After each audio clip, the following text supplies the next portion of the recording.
Bom dia, boa tarde, boa noite, dependendo do horário que você estiver vendo esse vídeo. Meu nome é Osvaldo, eu vou apresentar o item 74 da progressão do sênior, que é para você falar um pouco sobre sua religião. Minha religião, no caso, é o catolicismo romano, que é do cristianismo. Então, nessa apresentação, eu vou abordar aspectos importantes do cristianismo e também um pouco da história até o que se tornou atualmente o catolicismo, nesse caso, o romano.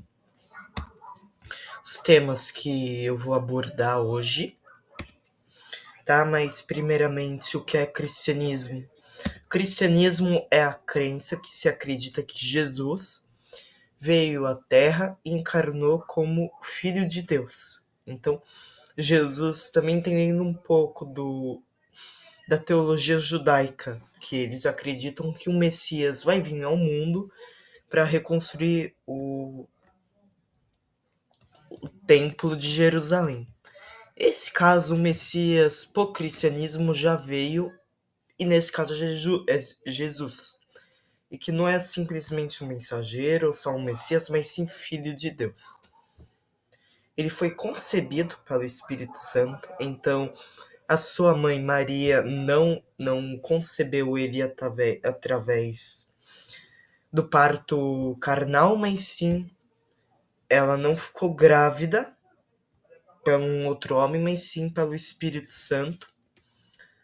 Nasceu da Virgem Maria, então Maria teve Jesus sendo virgem. Ele é a encarnação de Deus, o que significa, quando ele veio para cá, ele é Deus. É um conceito que nós chamamos de Santíssima Trindade, mas nem todas as vertentes do cristianismo acreditam, mas boa parte sim, e já vou mencionar um pouco adiante. Também outro aspecto importante é o batismo. Jesus foi batizado também. E o que é o batismo? Batismo, ele tem alguns significados. Primeiro é que o batismo, ele tira o pecado original. O que é o pecado original? Ele vem do Antigo Testamento, que é de quando Adão foi seduzido pela maçã. Nesse caso, a mulher foi seduzida, que deu para Adão, e Adão comeu a maçã. Ordens que não deveria ter feito, e mesmo assim comeu, e por causa disso os dois foram expulsos do paraíso.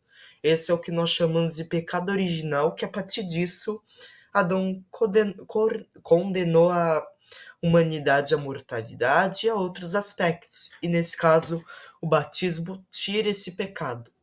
E também é uma maneira de dizer que a pessoa está dentro da igreja. Então, todo batizado é membro da Igreja Católica. E ele foi crucificado por nossos pecados. Então, outro aspecto, esse é o principal aspecto que diferencia o judaísmo do cristianismo, que são a antiga e nova aliança. O que significa?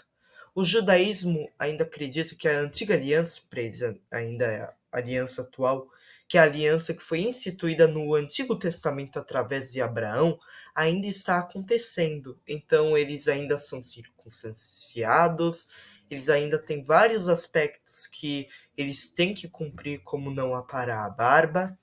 Enquanto isso, no cristianismo, essa antiga aliança acabou. Acabou quando Jesus veio à Terra e morreu por nossos pecados, foi crucificado, mesmo sabendo do seu destino, decidiu prosseguir, e por causa disso instituiu a nova aliança. Então, se nós, os cristãos, guardam um domingo para o dia do Senhor, é porque Jesus ressuscitou no domingo. Enquanto o judaísmo guarda o sábado. O que é o sábado? O sábado é o sétimo dia em que Jesus que Deus descansou. Então temos diversos aspectos que diferenciam isso. O principal é a antiga e nova aliança. Porque tem judeus que acreditam os judeus messiânicos, né? Acreditam que realmente Jesus é o Messias. Mas isso é o que diferencia o que é um judeu e o que é um cristão. Quando ele foi crucificado, ele ressuscitou, ele ascendeu aos céus, e temos a igreja primitiva, que é a continuidade do que Jesus veio. Jesus veio à Terra, pregou tudo, e obviamente vai ter discípulos, apóstolos que viram tudo e vão pregar isso através dos anos. Um outro aspecto que nós temos que abordar é a Bíblia. A Bíblia, ela é o principal livro do cristão. Ela, para os protestantes, contém 66 livros, e para o catolicismo ele apresenta 73. Isso é uma divergência que eu já vou falar um pouco mais adiante, e são de 7 livros deuterocanônicos. Como assim? Deuterocanônicos são livros que foram colocados como canônicos muito após o Antigo Testamento. Nesse caso, diferencia é que o protestante acredita que houve 400 anos que Deus não enviou nenhum profeta, enquanto esses 7 livros foram durante esses 400 anos. Esses livros, a Septuaginta nesse caso, é o Antigo Testamento com esses 7 livros. É o que está instituído na Igreja Católica, enquanto o protestante se baseia no cânon judaico, que excluiu esses 7 livros com alguns aspectos nacionalistas, como assim, sionistas, que não poderiam ser livros que fossem escritos fora da região de Israel, não poderiam ser.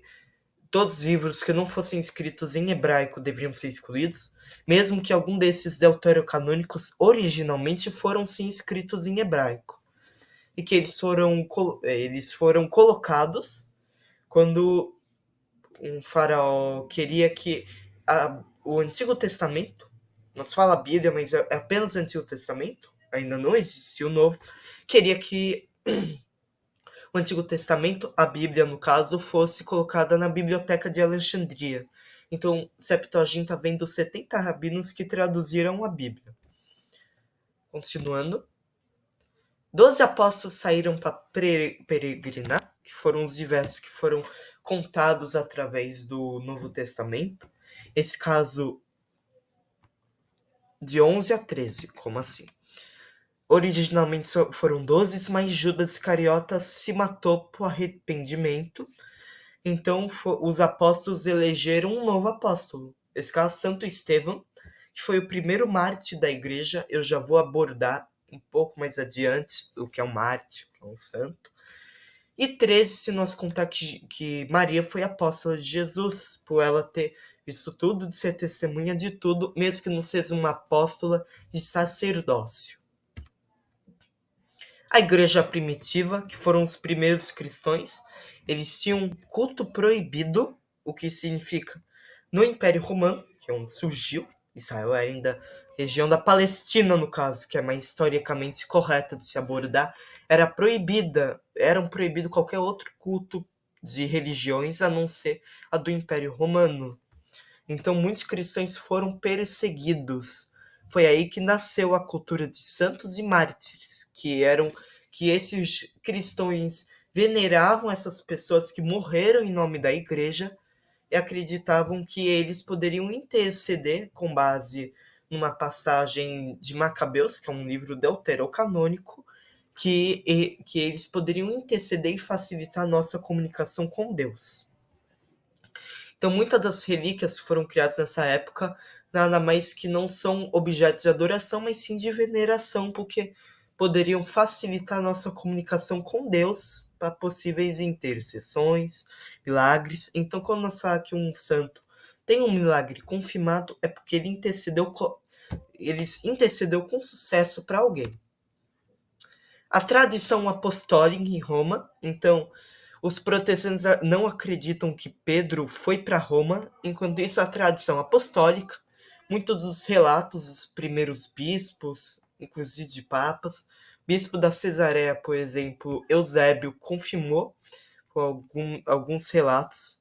Não é desse cunho a apresentação, mas eu fiz outra, mas não vou abordar, mas sim temos evidências que apontam que sim, Pedro foi o primeiro papa e que esteve sim em Roma. E em Roma instituiu a igreja. que é a Igreja Católica Romana, no caso. Eu já vou abordar um pouco mais sobre também. E temos um aspecto muito importante para a popularização do cristianismo, que foi a legalização das religiões. Pelo Edito de Milão em 313 d.C., Constantino o Grande declarou que não iria haver mais nenhuma perseguição de religião. Então as pessoas poderiam acreditar no que quisessem e o Império Romano não iria mais perseguir essas pessoas. Foi um importante aspecto para a liberdade de culto do cristianismo, que Constantino o Grande teve visões em aproximadamente 325 d.C., que ele viu o sinal das iniciais de Cristo em grego, que é o Tiro. Por causa disso, Constantino viu que ser abençoado, no caso, que a verdadeira seria a religião que ele iria seguir, o cristianismo, e que ele adotou esse sinal do Tiro e deixou o cristianismo como religião oficial do Império Romano. Isso foi muito importante, mesmo com a adoção da religião, existiam sim imperadores pagãos, mas após isso não seria mais incentivado. Seriam muitos imperadores romanos cristãos. E agora nós vamos falar do nascimento do catolicismo. O que é catolicismo? A principal base é que com a passagem de Mateus capítulo 17, quando Pedro professou sua fé em Jesus, que teria sido fundada uma igreja. Esse caso é a Igreja Católica Romana. É a católica. Nós falamos católica porque tem a romana e a ortodoxa. E nós vamos falar desse principal aspecto. Então, quando nós podemos ver, nós tivemos essa divisão entre Ocidente e Oriente, que foi causada também pela divisão do Império Romano, em meados de 400 depois de Cristo. Então, tínhamos um imperador romano ocidental e oriental. Só que essa divisão foi muito cultural também. Então, se nós tínhamos aqui um patriarca romano, aqui temos um patriarca ortodoxo, nesse caso bizantino, que causou essa divisão, e com isso divergências religiosas ocorreram e foi criada duas igrejas. Foi dividida, né? O catolicismo romano e ortodoxo. Isso ficou conhecido como Cisma do Oriente, que foi quando o Papa Leão IV e Miguel Celular, patriarca de Constantinopla, eles se excomungaram. Então, um não era mais bem-vindo. Então, Miguel Celular, nesse caso, deu continuidade à Igreja Ortodoxa, foi criada, e Papa Leão IV deu continuidade à Igreja de Roma, que é a Igreja Católica Romana. Mas o que eles querem dizer com isso? O catolicismo romano prega que a igreja verdadeira está em continuidade até hoje por meio de papas. Nesse caso, o Papa Leão IV é apenas mais um, enquanto o catolicismo ortodoxo são patriarcas. Não existe uma figura de autoridade máxima, enquanto no catolicismo romano existe, que é o Papa. O que é o Papa? O Papa é um apóstolo direto de Pedro, que foi instituído por Jesus e criado a igreja. E por que romana e ortodoxa? Ortodoxa porque eles ficaram vinculados às tradições do Oriente, e romana por ser em Roma, no caso. Quais eram essas divergências? Nós temos divergências da Santíssima Trindade, que eu já vou abordar. Nós temos o celibato. O que é o celibato? Celibato é você se abster de qualquer ato sexual.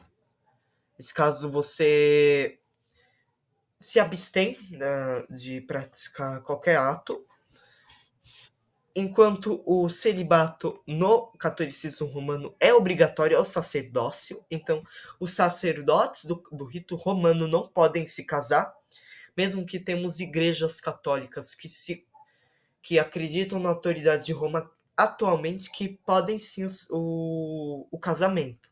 Nesse caso, na época, de acordo com muitas cartas de Paulo, que o celibato é um ato de de caridade. Esse caso de você se abstecer é um ato de fé, de se congregar apenas a Deus. E que o não celibato, nesse caso se casar, poderia atrapalhar o sacerdócio, o sacramento da ordenação no caso. Enquanto no ortodoxo pode casar, nós vemos muitos padres ortodoxos casados, por exemplo. Apenas os bispos que não podem.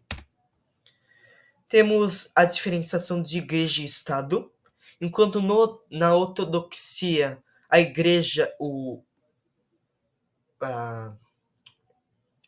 líder supremo da igreja é nada mais que o imperador de Constantinopla, esse caso do Império Bizantino, que só foi ter essa nomeação anos depois.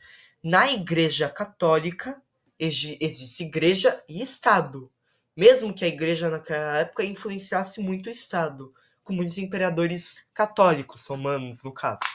Então, não eram duas instituições separadas, mas que a igreja ainda influenciava muito. Enquanto na ortodoxia, a igreja e o Estado estavam em plena comunhão. Uma coisa aí que iconoclastia ortodoxa, que é contra imagens.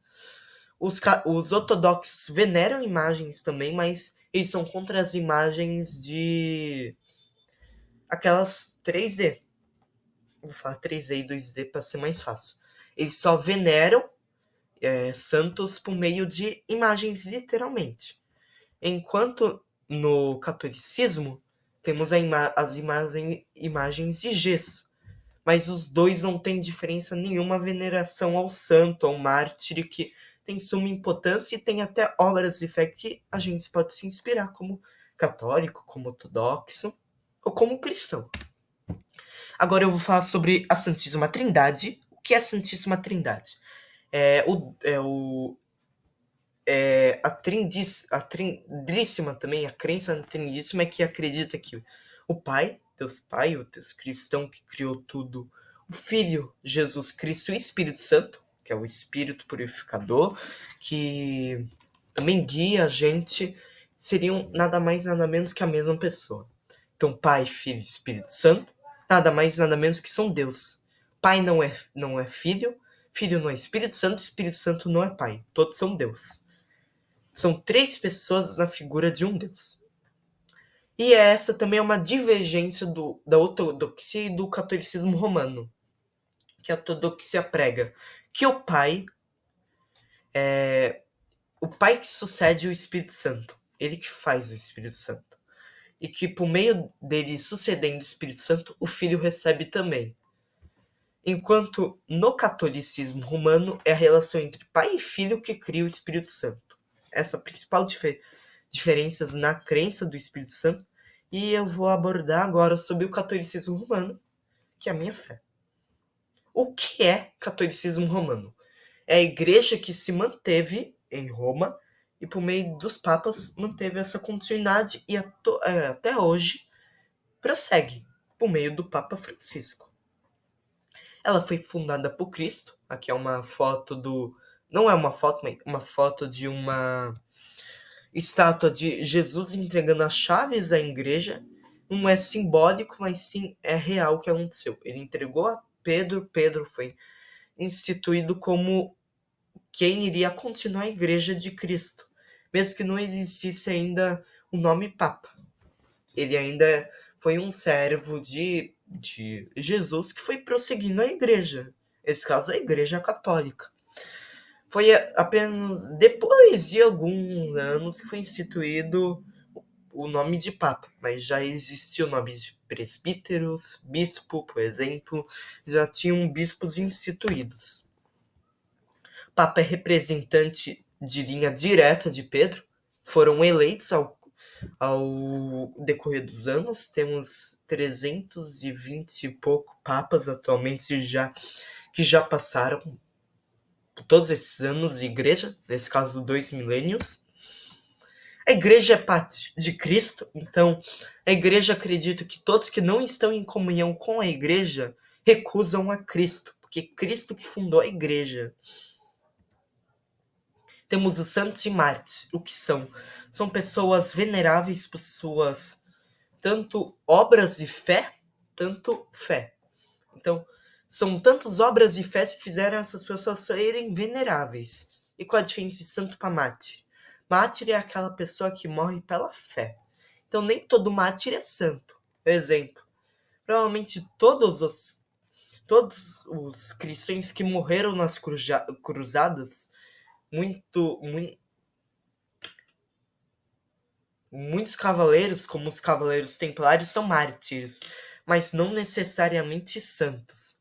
E o que são santos? São pessoas que, por meio de suas obras de fé em vida, têm milagres atribuídos a eles. O que é milagre? Milagre é uma intercessão a Deus. Não é um santo que fez um milagre. É o santo que intercedeu a essa pessoa a Deus e Deus realizou o milagre. Essa é a diferença. E também nem todo santo é mártir. Temos santos como São Francisco de Assis que não morreram em nome da fé, mas morreram peregrinando. Enquanto temos pessoas que morreram em nome da fé, que são mártires e ainda são santas, porque tiveram intercessão de milagres. Como São Maximiliano Kolbe, que foi um sacerdote polonês que foi vítima do Holocausto. E que ele deu a sua vida por um pai de família que iria ser executado numa câmara que iria ser todo mundo inibido de fome. Ele se ofereceu aí nessa câmara. Uma história muito interessante de todos esses santos de mártires. Temos doutores da igreja que são estudiosos da igreja, que tiveram muitos estudos sobre ela, como Santo Agostinho, como São Tomás de Aquino. São pessoas que fizeram realmente muitos estudos sobre a igreja. Tanto que São Tomás de Aquino é um filósofo da escola filosófica escolástica. E que ela foi fundada em Roma. Quando Pedro foi para Roma, Paulo também foi para Roma, que se confirma até Paulo por meio da Bíblia, que eles fundaram a igreja ali, mesmo que já tinha cristãos. Eles oficializaram essa igreja. Então, com os martírios dos dois, então Pedro foi martirizado em Roma. Os protestantes não acreditam nisso, mas pela tradição apostólica, que é uma base da igreja, e já irei abordar, ele foi martirizado de cabeça para baixo, porque ele não queria ser crucificado igual ao seu Senhor. Paulo também foi martirizado em Roma, nesse caso decapitado, porque ele tinha a cidadania romana e teria mais dignidade em sua execução. E quais são as bases do catolicismo romano? Nós temos as Sagradas Escrituras, o magistério, que nesse caso é a sucessão dos papas, e a tradição apostólica, que é o que não está na Bíblia, mas que foi peregrinado pela tradição oral, pode ser confirmada não só apenas pela tradição oral, mas sim por escritos, por documentos históricos que confirmam isso tudo. Então, se você cota uma dessas partes, não é mais catolicismo romano. Não tem mais base. Então, o magistério, ele se confirma através das Sagradas Escrituras, quando Pedro foi instituído por Jesus. A tradição apostólica é nada mais do que uma continuidade das Sagradas Escrituras também. Então, o que foi... Temos muitos documentos que não estão na Bíblia, mas sim são importantes, como a Didache, que é o atual catecismo da igreja, que já irei abordar, que é com tudo que o cristão acreditava e como eles pregavam. Então, a Didache era um documento que os apóstolos usavam para pregar. E a tradição apostólica, por meio desses documentos, confirma o magistério. É um triângulo perfeito. Vou abordar alguns aspectos. O Papa Francisco é o representante da Santa Fé, que é atualmente o Vaticano. O Vaticano é um país independente, não reconhecido pela ONU, mas sim um território autônomo. Nesse caso, ele é gerido pela Santa Igreja Católica. E o Papa, que é o sucessor, é quem vai governar. Temos a Bíblia em sua versão da Septuaginta, com 73 livros, que eu já contei a história. E sim, nós temos relatos que Jesus pregou com essa Bíblia e pregou até mesmo com os livros deuterocanônicos, por meio de algumas passagens que nós vemos. Nós temos documentos importantes que o magistério instituiu. Catecismo na igreja, que é como que o católico deve se portar. Então, se, por exemplo, o católico não deve comer carne vermelha na sexta-feira, tá? No catecismo e explica o motivo. Porque Jesus morreu nesse dia e sexta-feira é um dia de penitência. Não tem nada que se comemorar, exceto em solenidades. E as solenidades vão estar no Código de Direito Canônico, que é o que proíbe e o que pode. Então, o católico comer carne vermelha na sexta é pecado, porque ele está descumprindo o dia de penitência. E nós temos o credo niceno-constantinopolitano, que foi instituído através do credo de Niceno, que foi instituído o grande credo que a gente tem, o católico no caso. Não vou falar ele todo, mas ele instituiu o que nós chamamos de Igreja Santa Católica e Apostólica. E una. A igreja era una, pois só tem uma fé, e um só Deus. Ela só tem uma crença, ela só tem uma liturgia, ela só tem um livro de Deus no caso, a Bíblia, ela só tem um. Ela é santa, porque ela é de Deus, esse caso ela foi criada e ela é uma parte de Jesus, esse caso por meio da Eucaristia que prossegue até hoje. Ela é católica. Católica vem do grego católicos, que significa universal. Ela é para todos. Todos aqueles que acreditarem em Jesus e querem prosseguir na igreja são bem-vindos, sem distinção nenhuma. Ela é apostólica, evangelizadora. As pessoas, os leigos, religiosos, sacerdotes, missionários, todos em comunhão com a igreja vão continuar o que Jesus pregou lá antigamente. Ela é apostólica, ela se mantém através da evangelização das pessoas. E ela é romana. Essa historicamente não está no credo, mas muita gente adota. O que significa ser romana? Ela ser fundada em Roma, por meio de Pedro e Paulo, que é uma igreja mártire, a igreja dos mártires, de pessoas que morreram pela fé católica. É isso. Muito obrigado pela atenção de todos. Espero que você tenha paciência de ter visto isso tudo. E eu coloquei uma passagem: em tudo que fizeres, responde a vossa alma, como para o Senhor e para os não os homens. Que a nossa fé não está baseada na antropologia, nesse caso os homens, na ciência, tanto que a ciência não explica tudo. E não explica tudo porque ela não explica as lacunas. A religião não explica as lacunas.